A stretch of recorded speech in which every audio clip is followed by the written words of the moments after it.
Hello, friends, and thank you for giving me your attention today. If you're already following the show, please know that I appreciate your support and I'm glad you keep coming back. If you're new to the show, please be sure to like and follow on Spotify, YouTube, or whichever platform you may be listening on.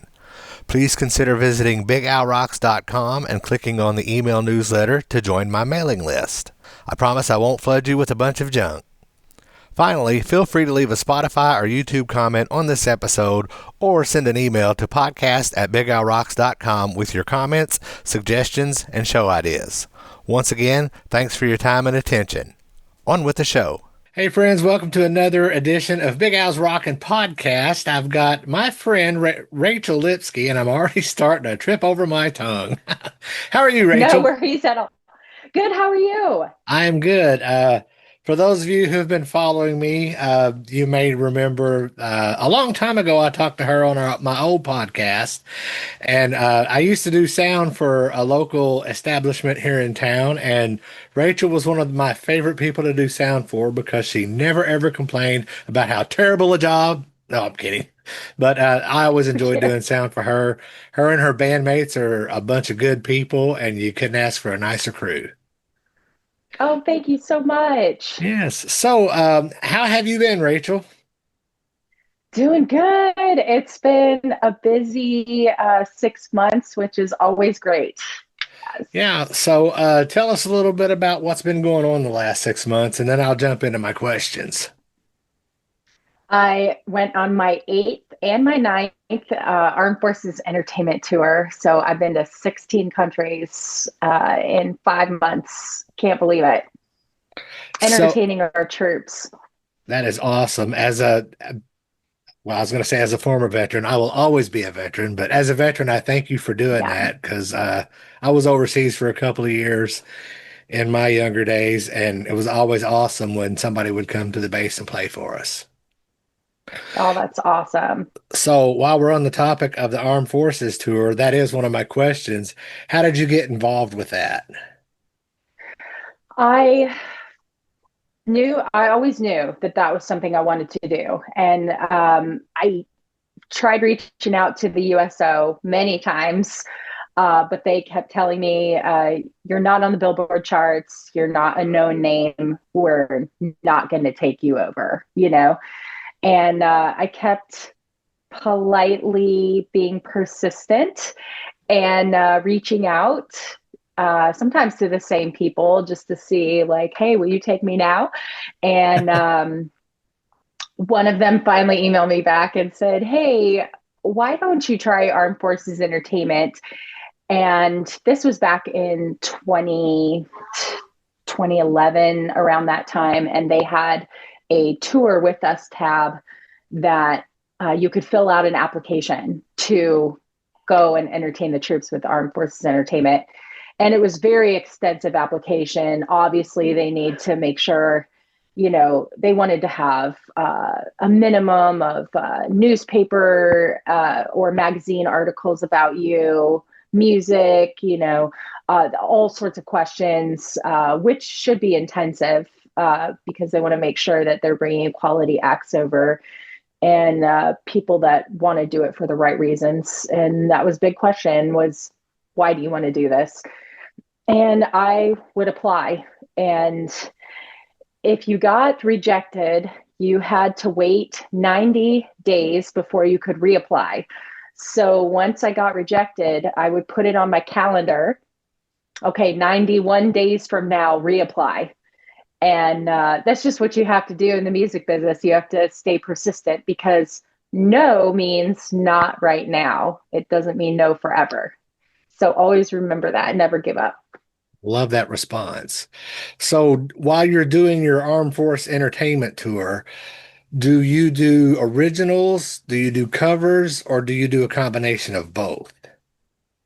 Definitely a combination. I know I'm still an up and comer, and a lot of people have not heard of me. So it is always great to, sing songs that people know, especially military men and women that are overseas. That's what our job is to bring a piece of home to them wherever they are. So in doing that, definitely sing covers, but so cool to have such a great response to the originals that we do sing as well. Well, speaking of your originals, how long have you been a songwriter? I think I started songwriting when I was 17. And I was terrified to write. I didn't think I'd be any good at it. And so I've been writing for 22 years now. And it's a craft and you are always learning and you do get better. And it's wonderful. And if you could definitely get into it and jump into it, I would absolutely say to do so. And co-writing is magical. But I think doing a mix of both, writing by yourself and co-writing, and you just never know what door is going to open first. And a lot of major artists got their start by getting a publishing deal first as a songwriter. So that could be a way that you could get in, or a major artist could cut one of your songs, and that could be your big break as well. Well, one thing that I've always heard is you've got to write the bad songs to get the good songs. Absolutely. And there's no such thing as, failing. Failing is a good thing. It's not a bad thing. And failing is part of success. And you just literally have to write hundreds and thousands of songs. And if you're just getting started, a great place to start is pick your favorite songs that you love to listen to and start handwriting the lyrics down and try to analyze and see, well, what is working? Why was this a hit song? Why do I love it so much? And that could be a great exercise to get you started in figuring out structures of songs. Some people will tell you there are things you cannot do, but there are no rules in songwriting because you will always find songs, especially hit songs, that have exceptions. There are tools that you stand by, and always do what's best for the song. What is your inspiration, or what was your inspiration for becoming a songwriter? I had a mentor and he kept telling me, listen, you need to start writing because that could be a way you get in, a door that may open to your artistry or other opportunities. And so I finally got coaxed into writing with these amazing writers that helped cut my teeth. And now it's like I'm so excited. My sessions haven't always, my recording sessions as an artist, I don't always record stuff that I write because I don't always write the best song. But more and more, now that the more I have done it, the better my songwriting has gotten. And I can't believe some of the stuff we've written and been able to record and put out there in the world that have helped other people. And I'm just so thankful that I became a songwriter as well, because sometimes you can write yourself into great situations or opportunities. Right on. Are you an indie artist or are you signed? I'm an indie artist. What is it like being an indie artist, and what are the pros and cons? Um, Being an indie artist, you have to wear all the hats and you have to figure out everything. You have to become a great content creator, editor, photographer. You have to be great at your admin stuff if you want to get paid what little we get paid.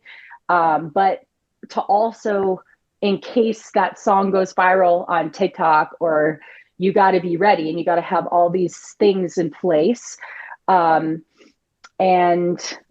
sometimes your songs are going to get put on the radio. Well, you need to have your songs registered at BMI or a PRO and at Sound Exchange and neighboring rights. So then you can get paid everything you should get paid. And there's no money laying out there that you haven't collected. It's very hard. You spend a lot of money, a lot of time investing in yourself, but it has never been a better time to be an independent artist. There are so many outlets now. The consumer is in charge now. It's no longer the labels, and that can be a very powerful tool. And you have to connect with your audience. Authenticity is more important than ever. Trying to be something that you're not doesn't work anymore. And if it does for a tiny little bit, you won't be able to last because people will see right through it. And there's so many artists that have been able to get major label deals because the consumer really connected with what they were putting out there. And so the hardest part is wearing all the hats. But one of my other mentors told me, once you learn how to do all this stuff and how hard it is to book yourself, how hard it is to do all the admin and everything, you're going to appreciate one day when you actually have a team of people that are helping you do everything, and you're going to appreciate what they do for you because it's really hard. That is a fantastic answer. Who are some of your musical influences? My biggest ones, Mary Chapin Carpenter, Pat Benatar, Joan Jett.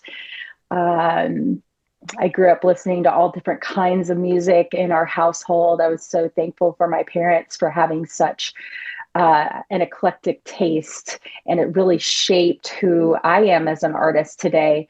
And, just you can hear a lot of different influence in my music. And I think that a lot of artists have that blended sound, and it's really great.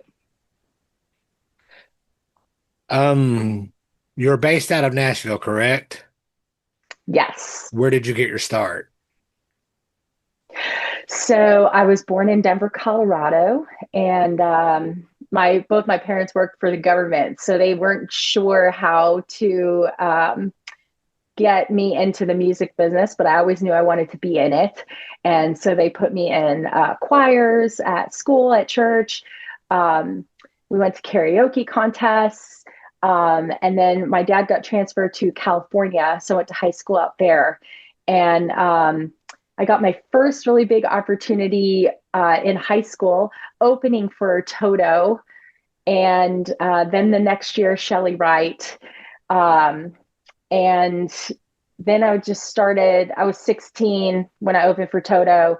And then I put my band together. We started playing some of those honky tonks, cutting my teeth, more contests, just trying to get out there, sitting in with different bands that would let me at different biker bars. And, then I moved to Nashville a little over 15 years ago now. And you just go. Yeah. The best advice I can give is, yes, listen to what people are saying and advice, but figure out on your own. And with the internet, we have so much access to so much information. You can find a lot on there.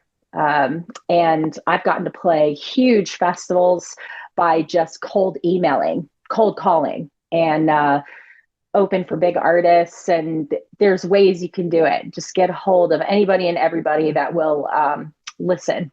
Don't be annoying, but be persistent. Well, opening for Toto was one of the questions that I was going to ask. A little bird had told me that you had Oh opened for yeah. them. Who are some of the other major Yeah. artists you've opened for? Keith Urban, Blake Shelton, Neil McCoy, Charlie Daniels, Lady A, Thomas Rhett, Tyler Farr, um, uh, Big and Rich. So no one anyone's ever heard of. I know, All right, right?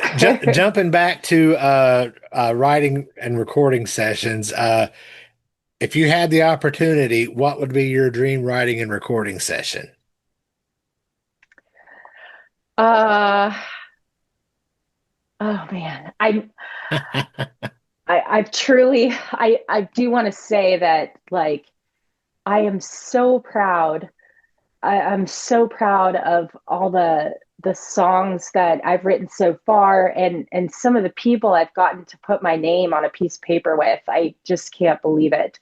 Um, just incredible writers, songwriters, and other artists. But like incredibly proud of all the recordings I've ever done. Shane Barrett was my first producer, who he's incredible.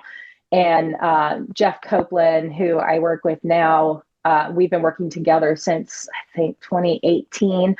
And like those have all been dream. I've had amazing recording sessions and I hope to keep doing them. I never take them for granted. And I would love to write with Mary Chapin Carpenter. I don't know if she co-writes anymore, because she's such a powerhouse on her own. She doesn't have to. But I would love, that would be my dream. Gretchen Peters is another songwriter who I adore and would love to write with her. I'd love to write with Jeffrey Steele. Um, and I'd love to record a song with Kenny Chesney, Gary Allen, um, or even do a feature with Pat Benatar, Joan Jett. That would be the dream. Well, if you got Joan Jett, you got my attention. Yes, she's She amazing. she is one of my favorites from my child. Pat Benatar too. I like them both. But you know, 10-year-old Alan back in 1980 had a huge crush on Joan Jett. Oh, I bet. Yeah, she's a babe 55-year-old for sure. Alan still has a huge crush on Joan Jett. She's still a babe. Oh my She goodness. is, yeah. I Yeah. got to see her a couple of years ago when she did the tour with Motley Crue and Def Leppard. So that was Yes, we that. saw. I went and saw them in Cincinnati. That's the show I got to go see. Oh, love it. We saw them in Nashville. That was great. Yeah. Um, Speaking of songwriting, how many songs or albums have you recorded and released?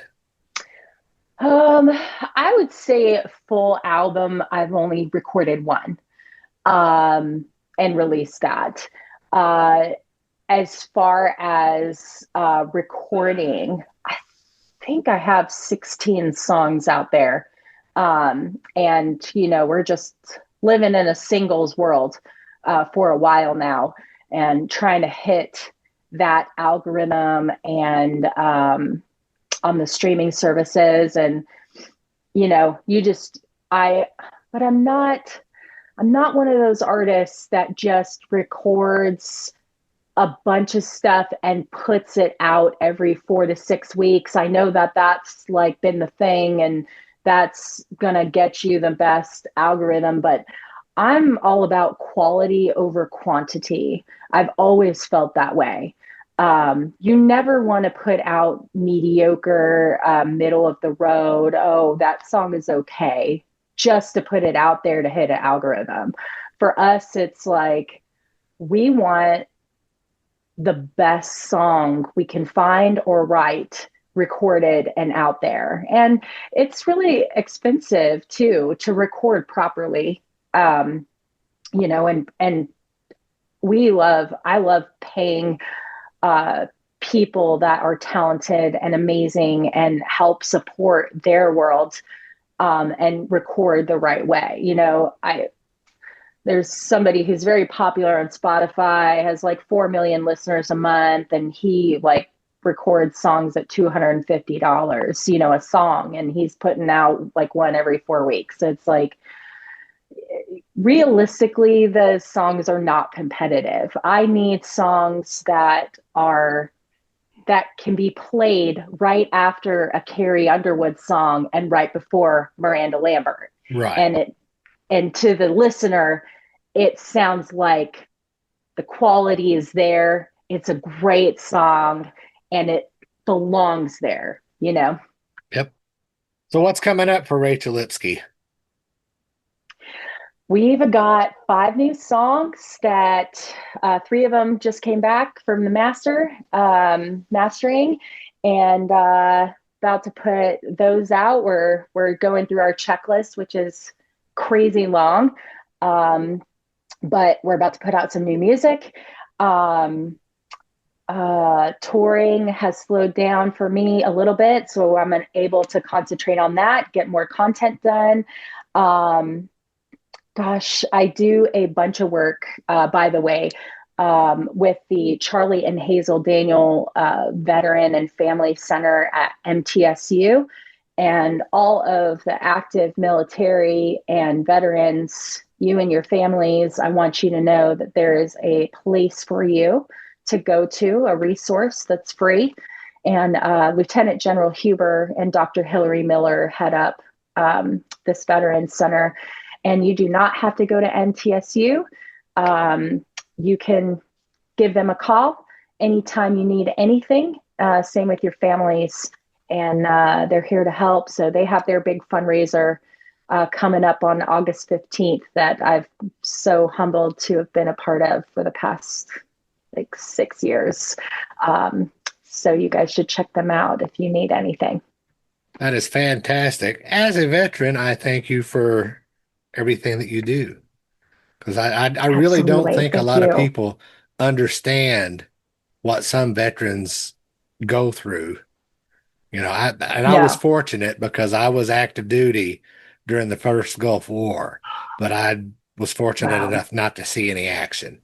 So, you know, Wow. and I do know people who saw action. I do know people who to this day still struggle with what they saw 30 years ago, Yeah, So from absolutely. from the bottom of my heart, thank you for helping my fellow veterans.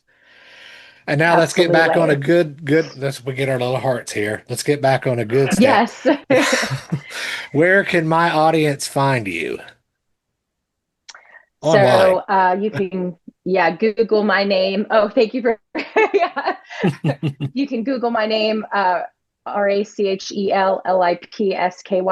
RachelLipsky.com, Spotify, Apple Music, Pandora, Amazon Music, uh, Twitter, Facebook, Snap, TikTok, anything and everything. I'm pretty easy to find, and I answer my own messages and do my own social media. So Right on. Well, I appreciate your time, Rachel. thank you so much. Good to see you. All right, take care. Thanks for listening to Big Al's Rockin' Podcast. If you haven't done so already, please be sure to subscribe on your preferred podcast outlet. Visit BigAlRocks.com to find past episodes, on-demand links to my radio show, links to my social media, and other Big Al shenanigans. Most importantly, please like and share this episode. Peace out.